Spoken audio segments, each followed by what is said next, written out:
Welcome to another episode of the Ginger ROAMance. Here, you'll hear anonymous stories from travellers all over the world. Real submissions from real people. Tales of connection, romance, passion, heartbreak, friendship, and love in all its forms. Because every kind of love deserves to be told.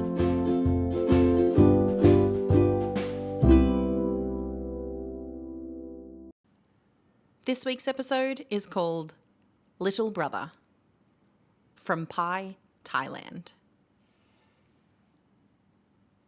I met him through a mutual friend. And honestly, at first, I wasn't sure about him. His energy was relentless. It hit me like a hurricane.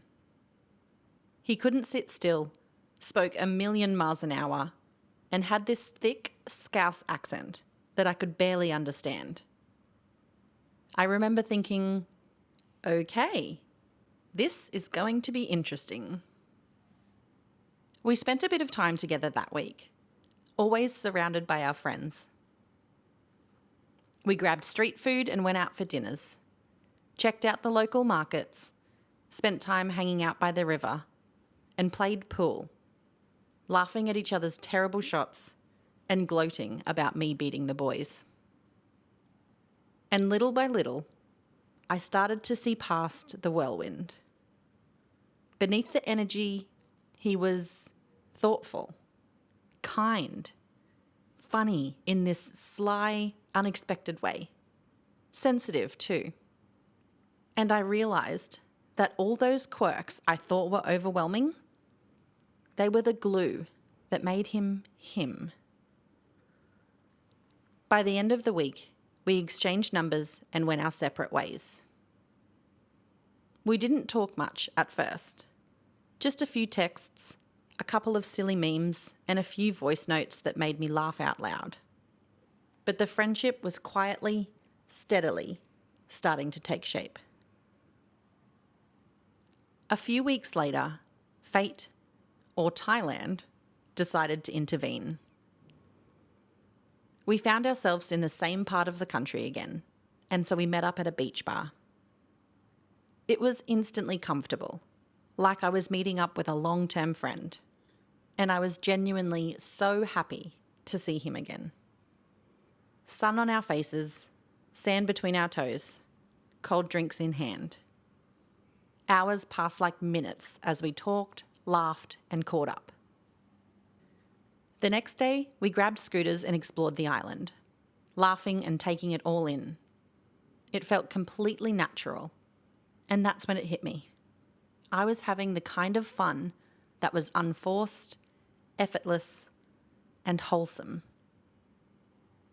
Over time, our friendship settled into this perfect Platonic rhythm. We became like big sister and little brother. I gave advice on his love life. He laughed at mine. We swapped ridiculous dating stories and found solace in someone who would listen without judgment. There was no agenda, no hidden motives, just two people genuinely enjoying each other's company.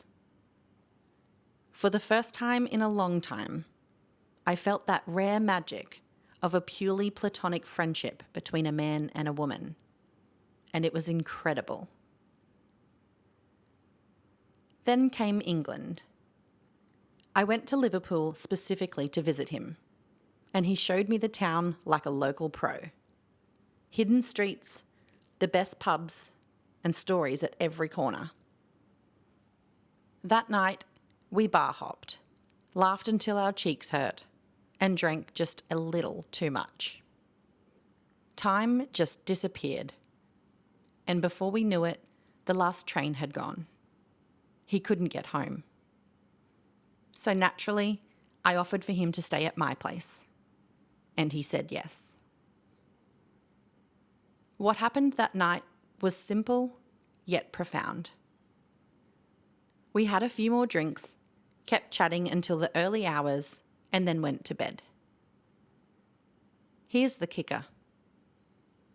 This was the first time in forever that a man had slept in my bed without being a potential or past romantic interest.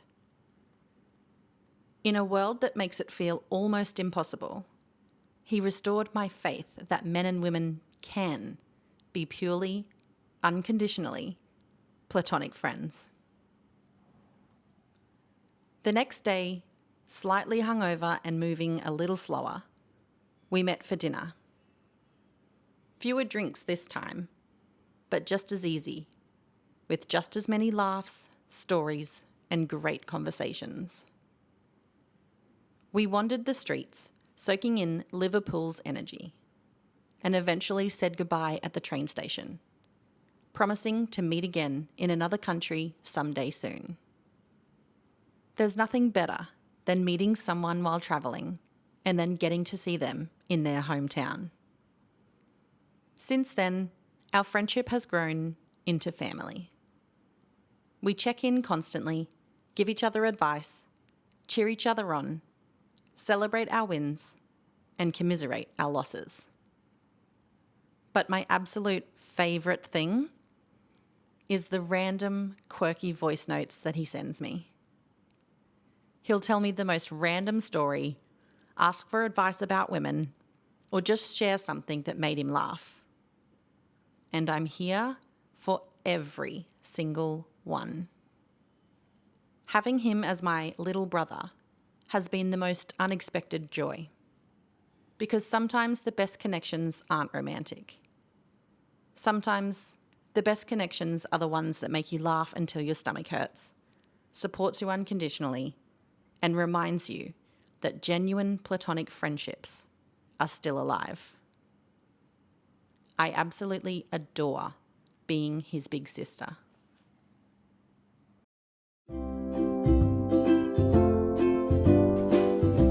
Thanks for listening. Make sure you're following along to keep up to date with weekly stories that will inspire, entertain, and maybe even make you fall in love with the idea of love itself.